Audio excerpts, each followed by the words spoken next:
Welcome, A Pushers. JB here. We're going to do Thomas Jefferson. We're going to get into period 4, dealing with at the start of 1800 and throughout Jefferson's administration, his 2 terms. We're going to ask ourselves the fundamental question I give my students: was Jefferson Jeffersonian? Was he a man of his own principles? Did he abide by his values and his vision when he becomes president? And so we're going to look at 4 major events during his administration to see if he is a man of his principles. So 4 case studies, and that's how we're going to check out Jefferson and Jefferson democracy or Jeffersonianism. Let's start with learning who Thomas Jefferson was. A Democratic Republican, founder of the Democratic Republican Party, gets elected president after the famous election of 1800, the Revolution of 1800, where my boy Alexander the Man Hamilton decided to convince people to go with Jefferson, his political arch nemesis, over his personal arch nemesis, Aaron Burr. And thankfully, Alexander Hamilton put his faith in the Union and his idea of an amazing, awesome nation in the hands of Jefferson rather than Aaron Burr. So, who is Thomas Jefferson? From Virginia, second in the Virginia dynasty to become president after Washington. He's a plantation owner. He's a slave owner. But he's the premier politician. Look at what he's done. Assemblyman, Declaration of Independence author, governor of Virginia, minister to France, secretary of state, the first one, vice president, and then, of course, president. This guy's done it all. He's got the experience. Even though he doesn't really want to deal with this stuff, he retired, but now he's come out of retirement to become president. And he's got some principles. He was, as I said, Hamilton's arch nemesis when it comes to politics. They're on different points on the political spectrum. We'll talk about that. And of course, he is the author of the Kentucky Resolution, a companion piece to Madison's Virginia Resolution. But interesting, when we read his inaugural address, you see there, every difference of opinion is not a difference of principle. We are all Republicans. We are all Federalists.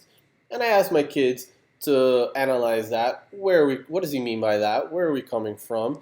So he was such a staunch opponent to Hamilton. Now, we are all Republicans. We are all Federalists. And we can have a discussion about that. It's a great conversation piece to have with students. And he's also a Renaissance man. He is an inventor. He is a philosopher, an architect. He did Monticello. He is a scientist. He's everything. I mean, he's our Leonardo da Vinci, you could say, in a way. Unless you could argue that with Benjamin Franklin. He's also in that league. But the fact that Thomas Jefferson did so much in our political history, you got to give it to him. So, we'll move on and discuss his ideology. So let's understand, what is Jeffersonianism? I ask this question, we break it down for my students.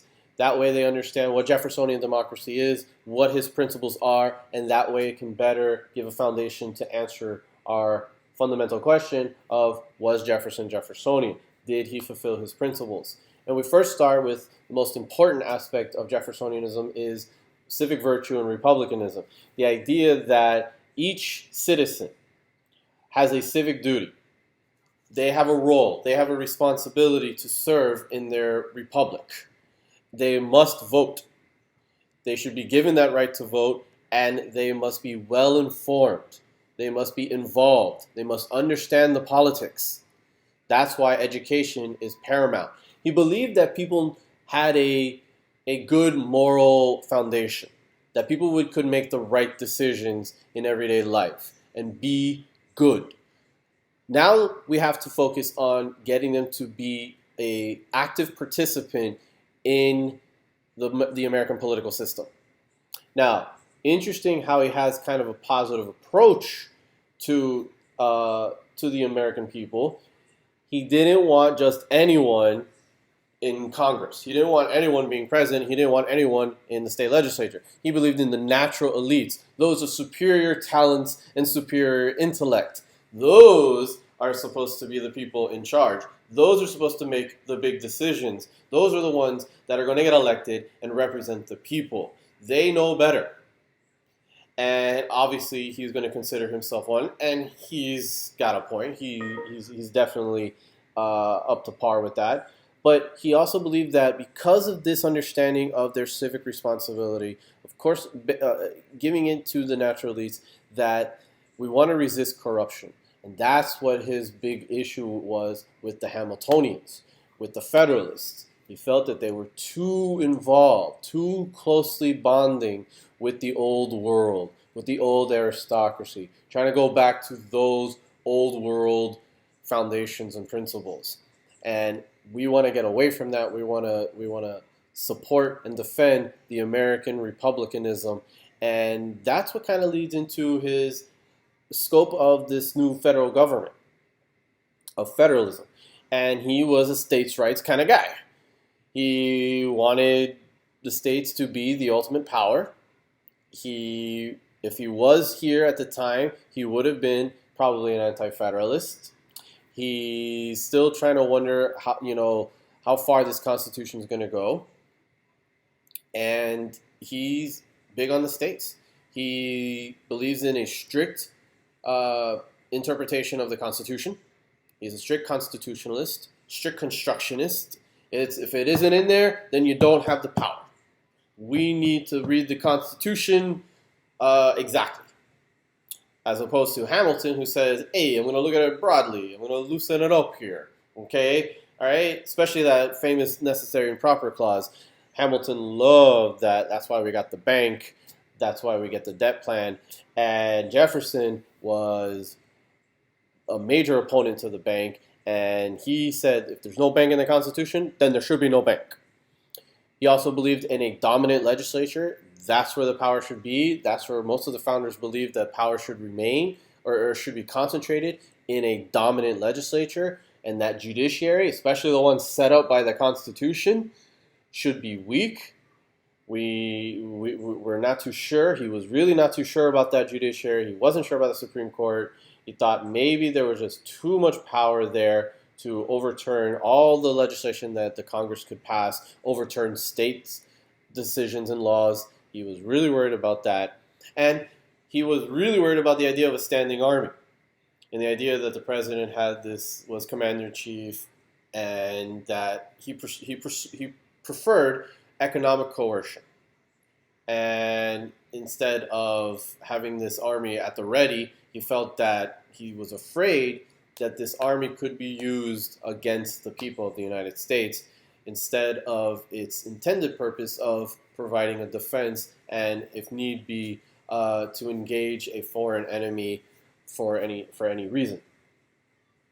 But one of the most important aspects of his Jeffersonianism is the ideal citizen, the yeoman farmer, this independent agriculturalist, this person who goes out into the wilderness, sets up his own home, works with nature, exploits the resources, does it based on his own strength, his own sweat, his own tears, his own blood, and establishes a home for himself. And he depends on no one and nothing. He is beholden to nobody but nature. Nature is the only obstacle out there for him. And he believes that those are the best types of citizens because they answer to no one. When they go to vote, they are voting their individual interest.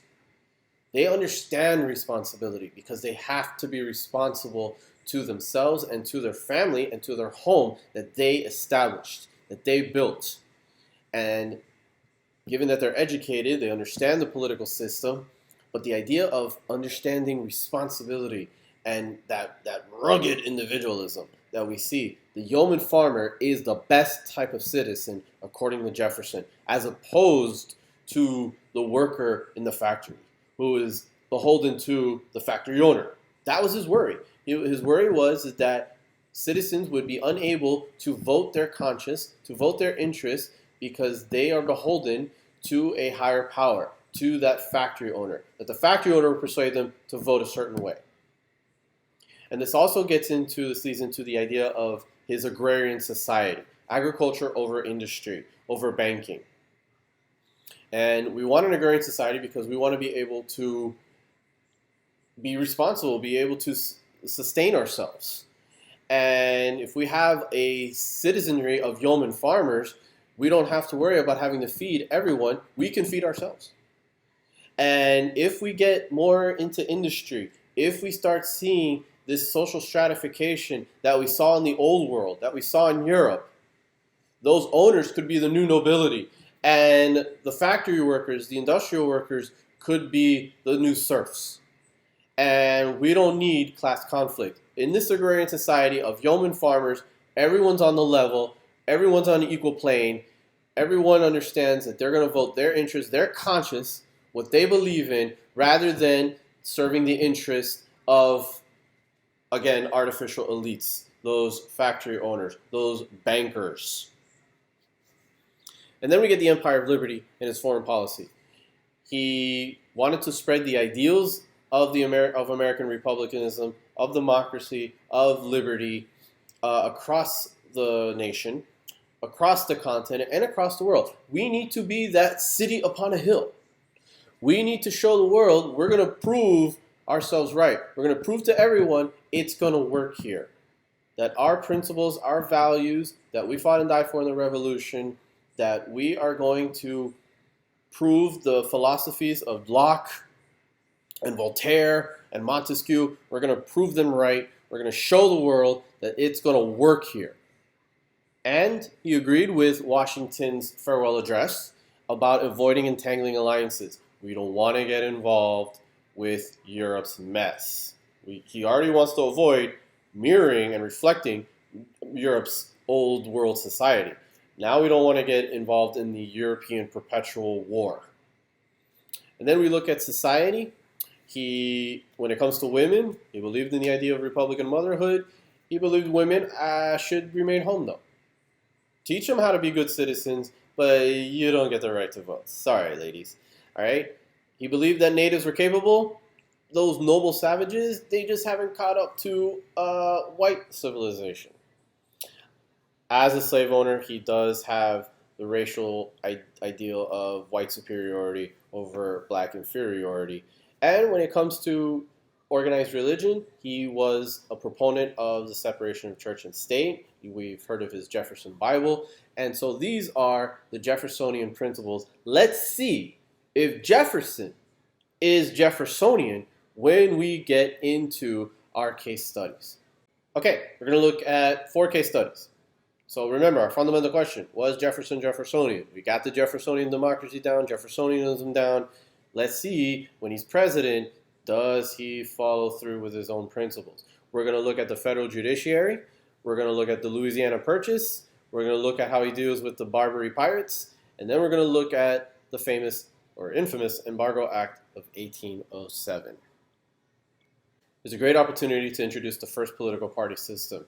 We saw this happen during Washington and Adams administration, the development of the Federalists and the Democratic Republicans, because of the rivalry that developed during Washington's cabinet with Alexander Hamilton, Secretary of the Treasury, and Secretary of the State, Thomas Jefferson.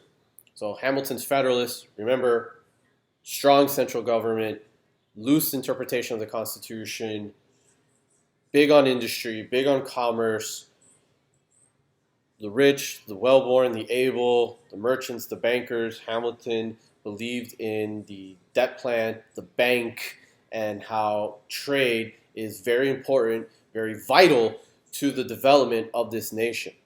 And yes, we do need to have a better relationship with Britain. And most of that power, most of those Federalists are going to be found in the Northeast, whereas Thomas Jefferson and his Democratic Republicans, also known as Republicans, believed in states' rights, believed that the states should hold the most power, or that are the strongest power. He's a strict constructionist. If there is no language for the bank, then there should be no bank, as opposed to Hamilton's commerce and trade society. Jefferson wants an agrarian society. He believes power should be based out of the rural sector. Small farmers, plantation owners, those artisans, those are the best citizens. Those are going to be his types of voters. He's pro-French, not very fond of Britain, hates Britain, and we're going to find his regions to be concentrated in the West and the South. So this is just a quick recap of the first political party system to give us an idea. And of course, to look at Alexander Hamilton, because he's just awesome. We love Hamilton, we miss you. The federal judiciary. Remember, Jefferson wanted a weak judiciary, and he was very apprehensive about what the Constitution set up in that third branch. Well, does he follow through? Does he follow through with his principles in keeping a weak judiciary? Let's see. The famous midnight judges. Adams gets defeated in the election of 1800, and he's able to appoint at the last minute a bunch of Federalist judges in district courts. And one particular appointment, Marbury, he was a little late to the party. We're not going to get too much into the story. We want to be brief here. And when he decides, hey, I want my job, this is my position, I was appointed, he goes to Madison, who is James Madison, who's Jefferson's Secretary of State, who's supposed to be in charge of fulfilling these appointments. Madison says, no, because we don't want another Federalist on the bench. We don't need that. So Marbury goes right to the Supreme Court and sues for his position. And guess who happens to be the Chief Justice of this Supreme Court during Jefferson's administration? The one and only John Marshall, who's just about as Federalist as Hamilton is.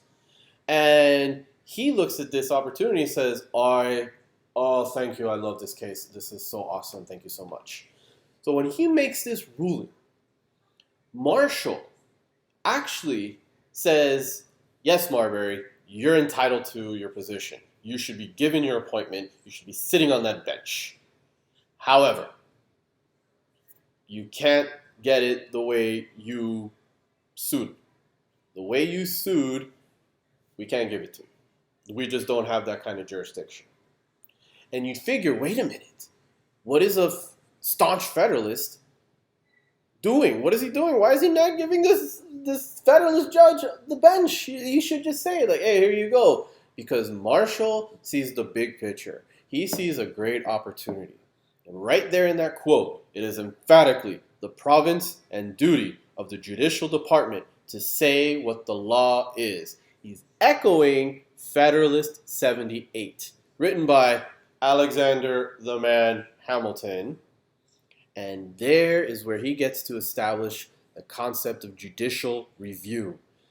Jefferson and Madison open the door. They open the floodgates.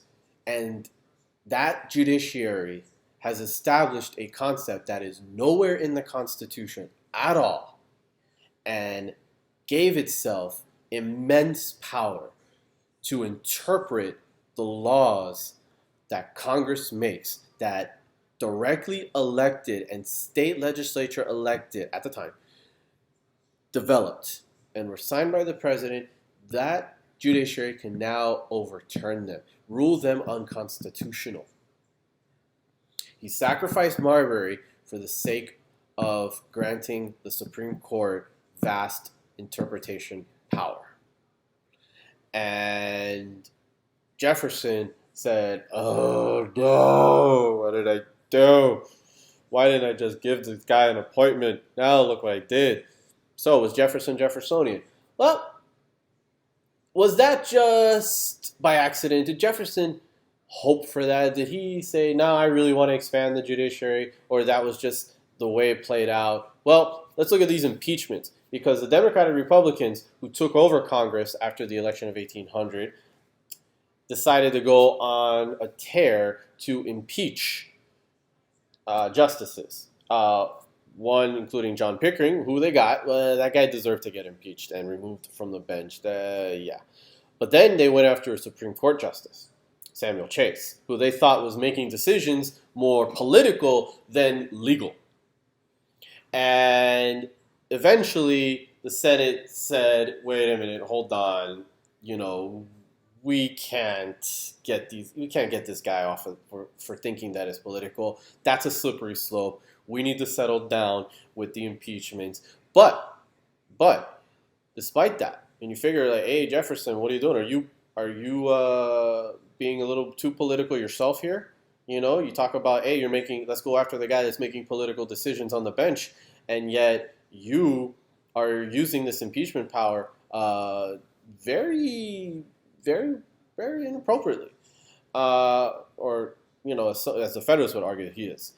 But there was a consequence to the impeachments. It did kind of tell the judges, hey, we're watching you.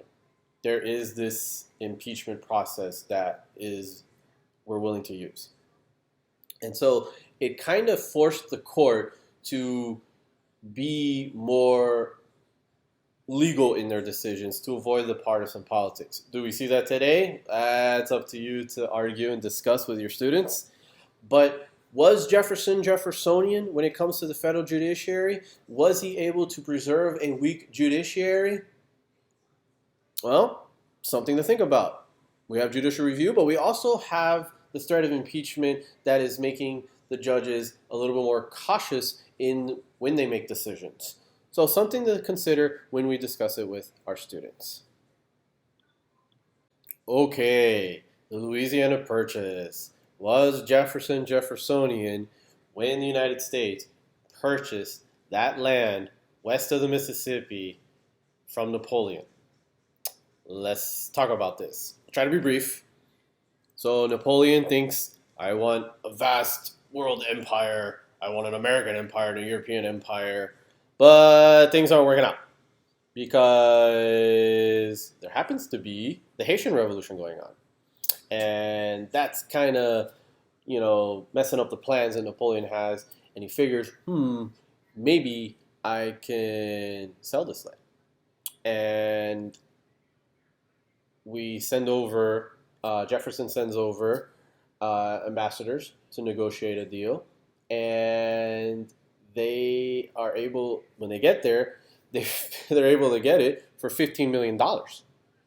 And funny story was that they didn't think that they would get this. They didn't think it was like, oh my God, that's awesome. That's a great deal. And they pretty much went with it. They didn't even go back and say, hold on, we gotta go sail back and we'll talk about this. No, they were like, yes sir. Yeah, okay.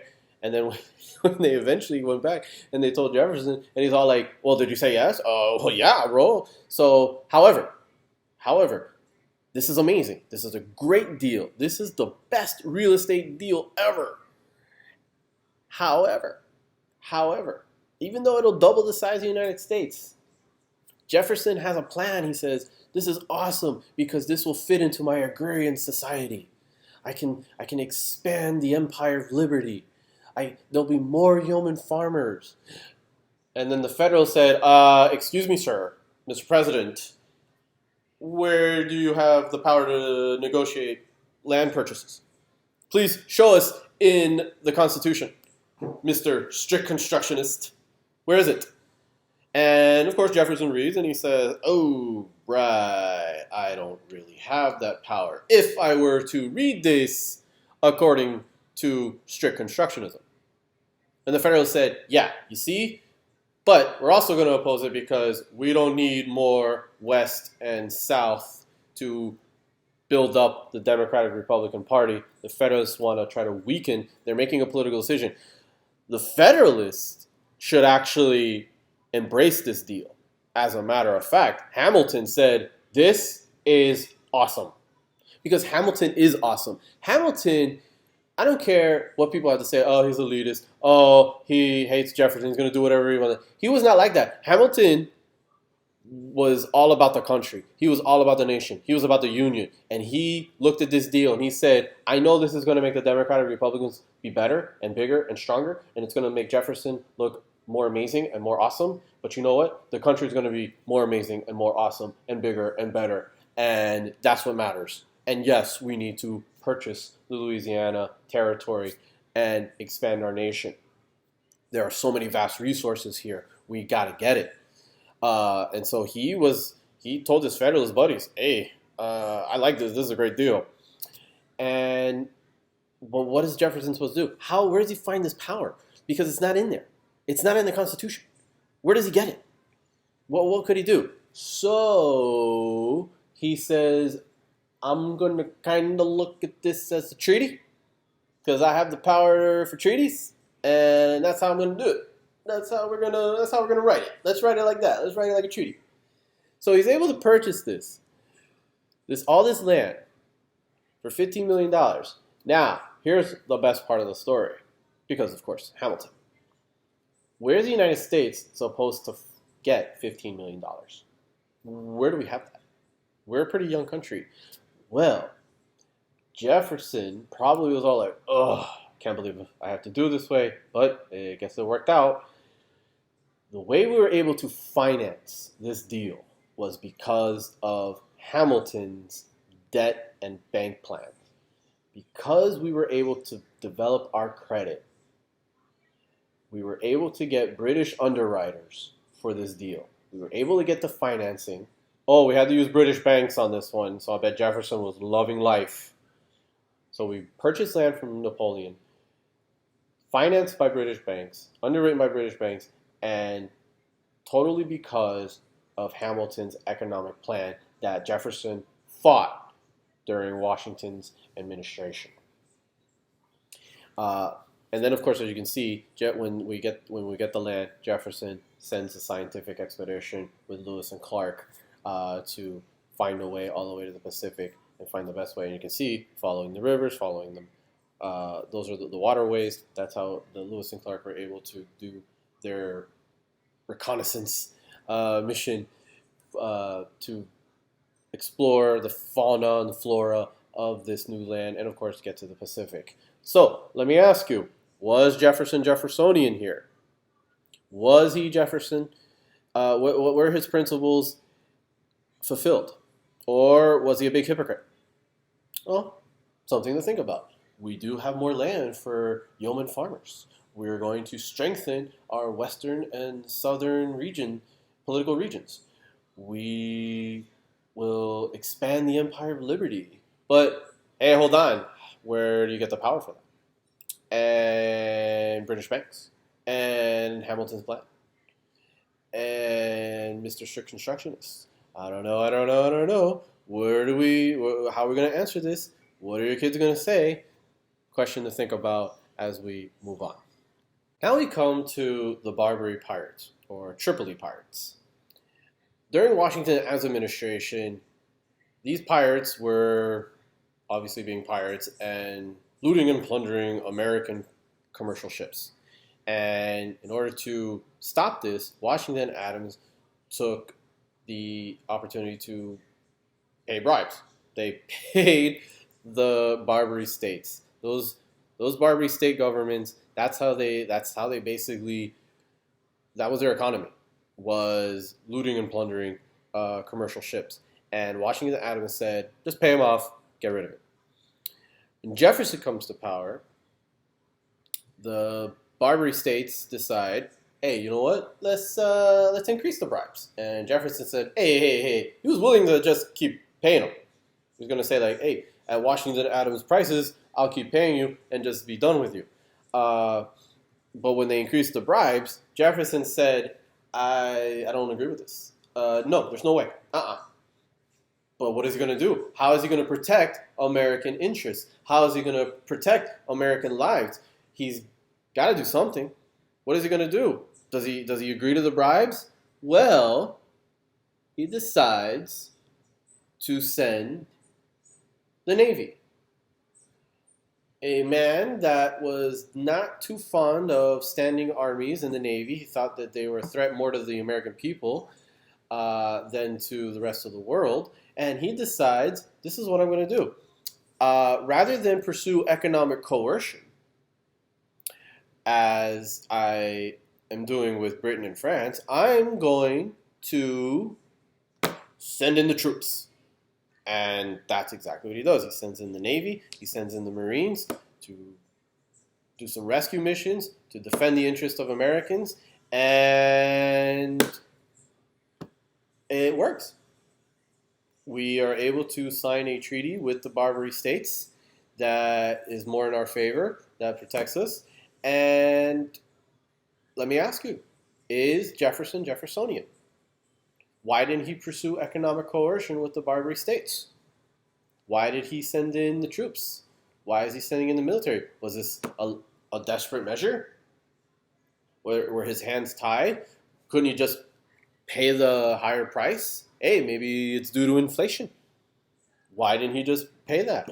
Was Jefferson Jeffersonian when it comes to the use of the military in regards to the Barbary pirates? A question to consider about Jefferson being Jeffersonian. Finally, the Embargo Act. To give context, the Napoleonic Wars are going strong. There's Britain versus France, and they're going not only battling each other on land in Europe, but also out in the sea. And America wants to do commerce with everybody. However, British and the French are practicing impressment.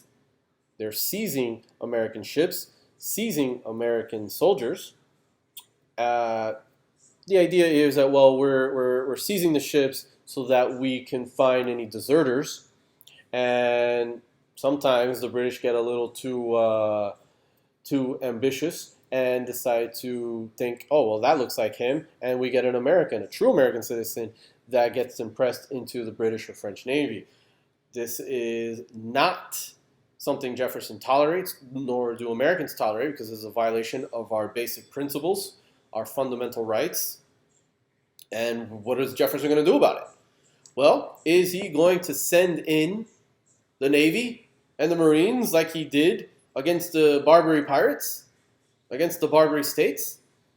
And pressure keeps building because there's that whole HMS Leopard and USS Chesapeake affair that was considered by Americans to be a gross violation of American rights. And so Jefferson is under immense pressure. So why don't we just send in the Navy like we did against the Barbary pirates? Jefferson says, I can't do that. We do not have the capability to take on the French and the British. Or can't do both, we can't do one. We don't have the capability for that. Well, that's interesting. So I guess we're going to have to do economic coercion. And Jefferson says, you got it. We're going to do economic coercion. That's a fundamental of mine. Let's go with the Embargo Act of 1807. And the Embargo Act of 1807 was a major piece of legislation when it comes to what its scope of power was. It prohibited exports of all goods to anywhere. Nothing could go out. Ships, American ships, could not leave their ports. They couldn't. The idea was to starve the British and the French, who we believed were dependent on our commerce, our trade, and so they would get so desperate that they would stop the impressment and we could then open up our ports and continue our trade. Well, the British and the French said, we're the British Empire. The sun never sets on the British Empire. We have so many other places we could go. And that's exactly what the British did. They went to South America and they found goods. They went across the world and they found goods. They didn't have a problem there. The problem really started in the United States. This Embargo Act initiated a recession that I think we could even label as a depression. And this had a significant impact on our economy. Boats were rotting in the harbors. There was massive debt, and our industries were suffering. And we really depend on foreign trade. Our economy at this time is dependent on foreign trade, and we closed it all off. And you figure, well, that's economic coercion, so that's Jeffersonian. Well, here's the thing. The law, the Embargo Act, granted Jefferson vast power to enforce this embargo. Only he had the power to grant exceptions to the embargo. You could search ships without warrants. And this was a federal law. So think about it. Is this Jeffersonian? Are we talking about a man fulfilling his principle of a weak central government? Or are we expanding the powers of the government to enforce this economic coercion? Okay, the economic coercion is Jeffersonian, but what about the power given to him by the legislature to enforce this embargo? And it's vast. There are very strict rules, and he's the one that holds the power to determine who gets the exception or not. And the idea of warrantless searches, I don't know. I don't know if that's really, is that Jeffersonian? Something to consider. And you can see in the political cartoon here, oh, darn it, how it nicks him. And you see, oh, this cursed oh grab me. And if you've never noticed, but oh grab me, you just flip it around, and it's embargo. And so this political cartoon, of course, criticizing the Embargo Act of 1807. So does this Embargo Act work? Well, eventually it will be repealed because it doesn't work. It's totally detrimental to our economy. And this, of course, is going to be Act 1 of the War of 1812 that you'll talk about with your students later. But is the Embargo Act Jeffersonian? Does it fulfill his principles? And with that, is Jefferson Jeffersonian? What do you think? We've looked at 4 case studies. We know what Jeffersonianism is. We know who Jefferson is. Was he a man of his principles? This is a question to consider. Was he a man of his time? Oh no, as president, you just have to put your principles aside and deal with the real world. Or, no, you can't be a hypocrite. You have to be a man of honor, a man of principle, and you need to fulfill. Was he Jeffersonian? Would you say he's more Jeffersonian or less Jeffersonian? We can qualify this. We can corroborate this. Or we can obviously put the counter argument and say, I don't think he's Jeffersonian. However, there were principles that were ultimately fulfilled in the long run, or the famous phrase of the ends justify the means. Some students may think that. What do you think? This is a question. This is why we want to ask ourselves, is Jefferson Jeffersonian in these 4 case studies? Something to think about.